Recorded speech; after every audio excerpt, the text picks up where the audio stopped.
warahmatullahi wabarakatuh. Halo anak-anak, bagaimana kabar kalian hari ini? Semoga senantiasa sehat dan tetap semangat. Pada kesempatan hari ini, kita akan belajar tentang tema 8, subtema 1, pembelajaran 5 dan 6. Anak-anak, apakah kalian sudah siap untuk belajar? Kalau sudah siap untuk belajar, silahkan dipersiapkan alat tulisnya. Selanjutnya, kita berdoa menurut agama dan keyakinan masing-masing agar dalam pembelajaran kita diberikan kemudahan. Berdoa dimulai. Berdoa selesai. Anak-anak, tujuan pembelajaran kita pada kesempatan hari ini adalah: yang pertama, setelah mengamati gambar, siswa dapat menjelaskan tentang jenis-jenis sudut dengan benar. Tujuan pembelajaran yang kedua yaitu setelah membaca teks, siswa dapat menjelaskan arti gambar bagian-bagian burung Garuda pada lambang negara Garuda Pancasila dengan benar. Kemudian tujuan pembelajaran yang ketiga yaitu setelah membaca teks, siswa dapat mengidentifikasi informasi terkait arti lambang negara dari teks yang dibaca dengan benar. Anggota pramuka sering menggunakan tongkat dalam kegiatan. Tongkat sangat banyak manfaatnya. Tongkat dapat digunakan sebagai tempat memasang bendera regu. Tongkat juga dapat digunakan untuk membuat tiang bendera. Untuk mendirikan tenda juga menggunakan tongkat. Tongkat yang digunakan anggota pramuka terbuat dari bambu atau kayu dengan ujung tumpul. Dahulu, para pahlawan menggunakan tongkat sebagai senjata dalam peperangan. Para pahlawan menggunakan tongkat bambu dengan ujung lancip. Bambu dengan ujung lancip disebut dengan bambu runcing. Ujung tongkat ada yang tumpul dan ada yang lancip, dibuat sesuai dengan kebutuhan. Bentuk sudut juga beragam. Ada sudut tumpul, sudut lancip, dan ada pula sudut siku-siku. Selanjutnya, perhatikan penjelasan berikut untuk mengenal jenis-jenis sudut. Cobalah lakukan kegiatan berikut. Kegiatan yang pertama yaitu siapkan kertas. Kemudian yang kedua, lipatlah kertas menurut garis datar. 3. Lipatlah menurut garis tegak. Dan yang keempat, didapat pojok siku-siku. Gunakan pojok siku-siku yang telah kamu buat untuk menemukan jenis sudut. Nah anak-anak, jadi yang gambar nomor 4 ini digunakan untuk menentukan jenis sudut. Anak-anak, selanjutnya ikuti contoh berikut. Tentukan jenis sudut berikut. Di sini ada berbagai gambar, kalian diminta untuk menentukan jenis sudutnya. Ini adalah gambar yang pertama, ini adalah gambar yang kedua, ini adalah gambar yang ketiga, dan ini adalah gambar yang keempat. Kita coba mulai dari gambar yang pertama. Gambar yang pertama itu bila kita masukkan pojok siku-siku yang telah kita buat dari kertas, ternyata bentuknya adalah tegak lurus.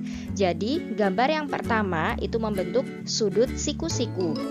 Kemudian gambar yang kedua, ketika kita masukkan pojok siku-siku, ternyata gambar yang kedua itu sudutnya lebih kecil, berarti dia membentuk sudut lancip.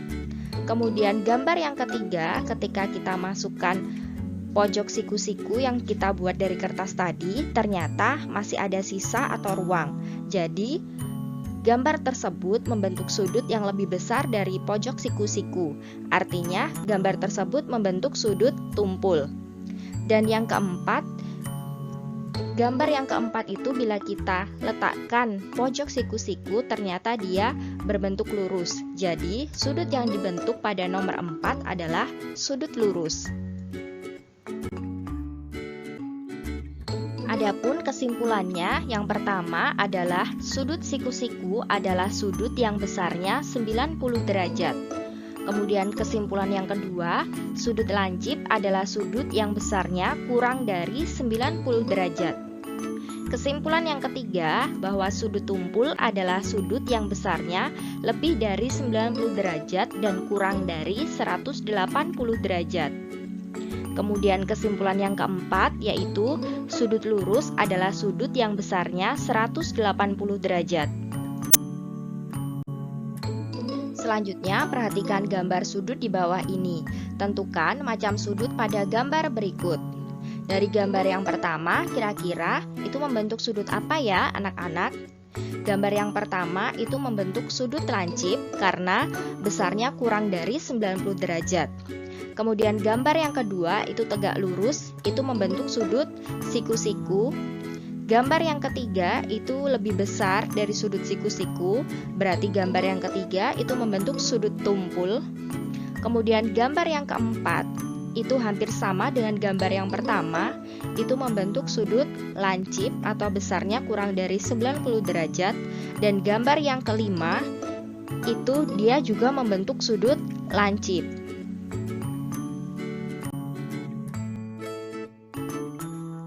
Sekarang coba kalian perhatikan gambar-gambar berikut ini. Tahukah kamu lambang apakah itu?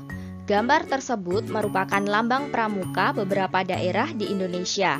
Gambar pramuka setiap daerah berbeda-beda. Keberagaman tersebut sesuai dengan keunikan dan keunggulan yang dimiliki setiap daerah. Meskipun demikian, tujuan semua anggota pramuka di Indonesia sama.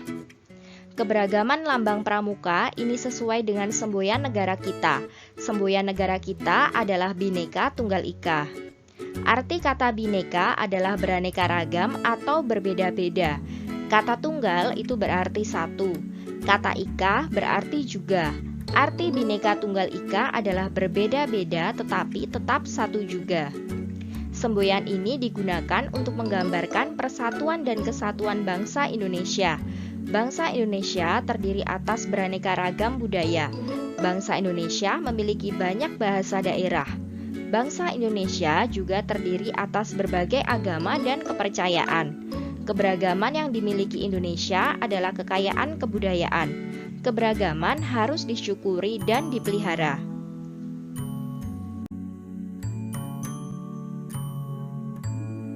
Selanjutnya, jawablah pertanyaan di bawah ini sesuai dengan bacaan sebelumnya.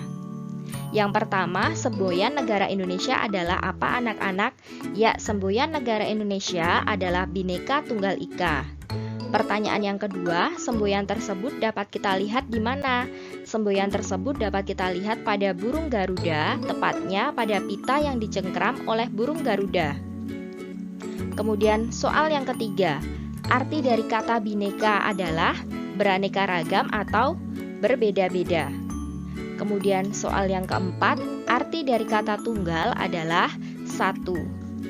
Soal yang kelima, arti dari kata ika adalah titik-titik. Arti dari kata ika adalah juga. Dan soal yang keenam, arti semboyan Bhinneka Tunggal Ika adalah berbeda-beda tetapi tetap satu juga. Selanjutnya, coba kalian baca teks berikut. Udin dan teman-teman dibagi ke dalam beberapa kelompok. Kelompok dalam pramuka siaga disebut barung. Barung biasanya terdiri atas 6 anggota pramuka siaga.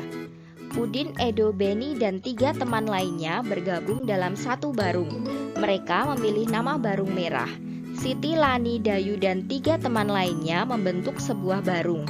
Mereka memilih nama barung putih. Tanda barung berbentuk segitiga sama sisi. Tanda barung tidak bergambar. Tanda barung berwarna. Warna dipilih hasil diskusi anggota barung. Setiap warna memiliki arti. Nama barung merupakan cerminan sifat-sifat baik. Sifat baik itu akan ditiru oleh anggota barung tersebut. Warna tanda barung diutamakan mengambil warna dari Garuda Pancasila. Warna tersebut merah, putih, kuning, hijau, dan hitam. Jika diperlukan dapat diambil warna lainnya. Anak-anak, perhatikan kembali lambang negara Garuda Pancasila. Amati bagian yang memiliki warna merah, putih, kuning, hijau, dan hitam. Misalnya seperti ini, warna merah itu terletak pada bagian kanan atas dan kiri bawah perisai. Warna putih itu terletak pada bagian kiri atas dan kanan bawah perisai dan pada pita yang dicengkram burung Garuda. Jadi pada pita yang bertuliskan Bhinneka Tunggal Ika itu berwarna putih ya anak-anak. Kemudian warna kuning itu terletak pada bagian kepala, lambang bintang, lambang rantai, sayap, kaki, dan ekor burung Garuda. Untuk warna lainnya yaitu warna hijau dan warna hitam, kalian bisa mencobanya sendiri ya. Nah anak-anak, demikianlah pembelajaran kita pada kesempatan hari ini. Semoga pembelajaran hari ini bermanfaat ya. Wassalamualaikum warahmatullahi wabarakatuh.